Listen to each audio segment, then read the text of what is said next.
Assalamualaikum warahmatullahi wabarakatuh. Halo semuanya, sebelumnya perkenalkan nama saya Arvita Firmanin Cahya dengan NPM 204240206 dari kelas 4G Prodi Pendidikan Guru Sekolah Dasar. Jadi pada video kali ini kita akan memaparkan materi tentang standar kompetensi lulusan, standar isi, serta sistem zonasi dalam pendidikan.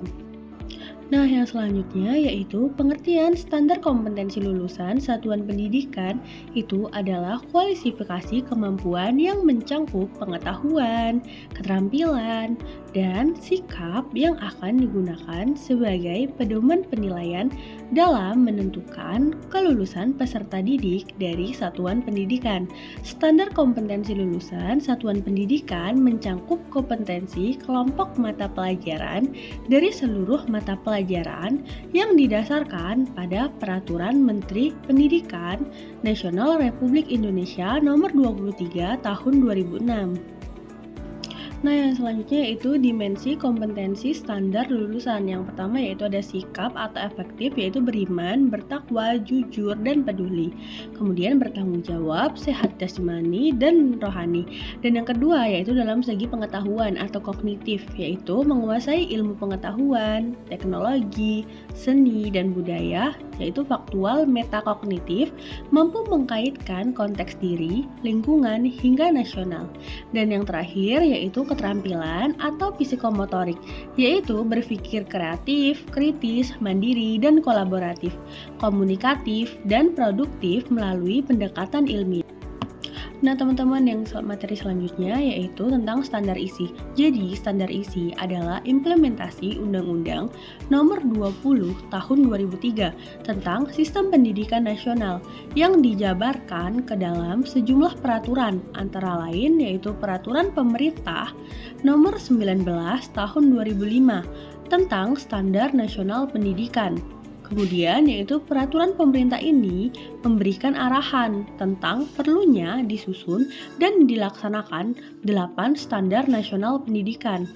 Standar isi yang dimaksud seperti yang disebutkan dalam Peraturan Pemerintah Nomor 19 Tahun 2005 yang secara keseluruhan itu mencangkup yang pertama yaitu kerangka dasar dan struktur kurikulum yang merupakan pedoman dalam penyusunan kurikulum pada tingkat satuan pendidikan. Yang kedua yaitu beban belajar bagi peserta didik pada satuan pendidikan dasar dan menengah. Yang ketiga yaitu kurikulum tingkat satuan pendidikan yang akan dikembangkan oleh satuan pendidikan berdasarkan panduan penyusunan kurikulum sebagai bagian tidak terpisahkan dari standar isi. Dan yang terakhir yaitu kalender pendidikan untuk penyelenggaraan pendidikan pada satuan pendidikan, jenjang pendidikan dasar dan menengah. Nah, materi yang ketiga yaitu tentang sistem zonasi dan domisili. Jadi, sistem zonasi dan domisili ini merupakan kebijakan pemerintah Indonesia dalam penerimaan peserta didik baru atau biasa disebut dengan PPDB untuk mendekatkan domisili siswa dengan sekolah. Kemudian bertujuan memeratakan mutu pendidikan dan menghilangkan label sekolah favorit. Nah, materi yang terakhir yaitu tentang tujuan utama penerapan sistem zonasi dalam penerimaan peserta didik baru, yaitu adalah untuk mempermudah pemerintah daerah dalam memetakan kebutuhan siswa di wilayahnya. Seperti kebijakan zonasi ini mempermudah pemetaan kebutuhan siswa di daerah.